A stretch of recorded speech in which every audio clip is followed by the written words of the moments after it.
হোলিতে একসঙ্গে ফ্রেমবন্দি প্রতীক এবং সোনামণি। আবারও গুঞ্জন শুরু হয়েছে দুজনের প্রেমের। সেই 2019 সালে ছোট পর্দায় প্রথমবার জুটি বেঁধেছিলেন অভিনেতা প্রতীক সেন এবং অভিনেত্রী সোনামণি সাহা। ধারাবাহিকের নাম ছিল মোহর।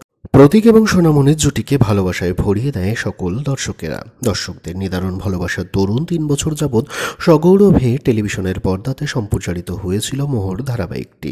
আর সেই থেকেই এই জুটির ভালোবাসায় পড়ে যায় সকল দর্শকেরা।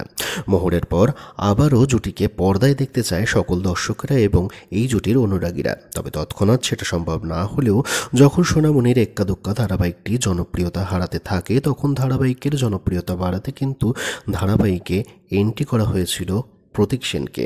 তবে অনস্ক্রিনের পাশাপাশি দুজনের রসায়নকে ঘিরে শুরু হয় প্রেমের জল্পনাও অফস্ক্রিনে। প্রেমের গুঞ্জনকে নস্যাৎ করেছেন যদিও বা দুজনের দুজনাই। তবে এদিন দোলের দিন সোনামণি তার সামাজিক মাধ্যমে প্রকাশ করেন একটি ছবি, যেখানে সোনামণি নিজস্বীতে গালে গাল লাগিয়ে ধরা দেন প্রতীক।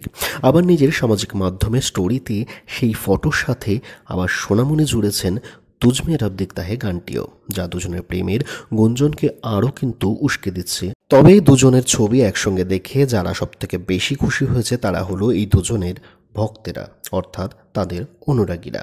তারা সামাজিক মাধ্যমে এই ছবি দেখে বিভিন্ন মতামত দিয়েছেন। কেউ লিখেছেন, এর থেকে খুশির আর কি হতে পারে, হ্যাপি হোলি। কেউ লিখেছেন, একবার শুধু বলে দাও প্রেম করছো তোমরা, আর কিছু চাই না আমি। কেউ লিখেছেন, নজর না লাগে। তাহলে বুঝতেই পারছেন দুজনের প্রতি তাদের অনুরাগীদের ভালোবাসাটা ঠিক কতটা। যদিও তাদের প্রকৃত সম্পর্কটা যে কী সেটি কিন্তু স্বয়ং প্রতীক এবং সোনামণি পরিষ্কার করে বলতে পারবেন। প্রসঙ্গত এখানে কিন্তু জানিয়ে রাখা ভালো, 2015-তে মাত্র 18 বছর বয়সেই কোরিওগ্রাফার সুব্রত রায়ের সঙ্গে বিয়ে হয়েছিল সোনামণি সাহার। তবে বেশি দিন সুখদায়ক হয়নি তাদের মধ্যেকার সেই সম্পর্কটি।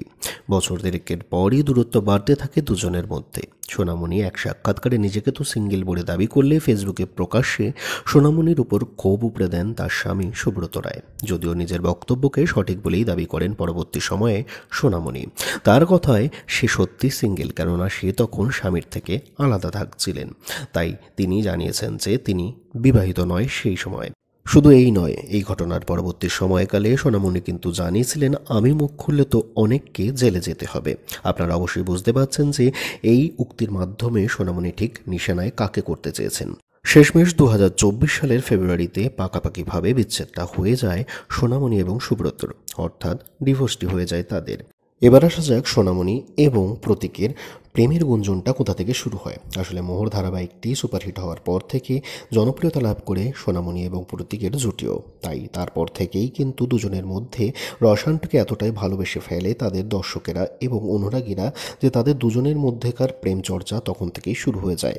তাদের মধ্যেকার সম্পর্কের প্রকৃত রহস্যটা কেউ জানতে না পারলেও এটি কিন্তু অবশ্যই বলা যায় যে সোনামণির দোলের দিনে এই পোস্ট কিন্তু উস্কে দিচ্ছে দুজনার মধ্যেকার সম্পর্কের বা প্রেমের গুঞ্জনের কথাটিকে।